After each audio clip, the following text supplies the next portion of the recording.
मित्रांनो नमस्कार। जय महाराष्ट्र। भारतीय जनता पक्षाला एक मोठा धक्का बसू शकतो आणि आलेल्या खासदारांपैकी एक खासदार जाणार, पुन्हा एकदा या ठिकाणी परत निवडणूक होणार।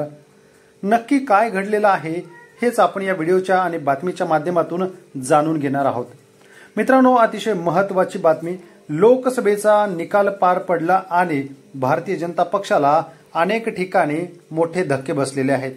त्यातच महत्त्वाच्या ठिकाणी जो विजय प्राप्त झालेला आहे त्या विजयाच्या मागे सुद्धा महत्त्वाच्या काही घडामोडी घडलेल्या पुन्हा एक दिसून येतात। आणि यातच रत्नागिरी सिंधुदुर्ग जिल्ह्याची जी निवडणूक झाली लोकसभेची, यामध्ये खासदार नारायण राणे यांचा विजय झाला।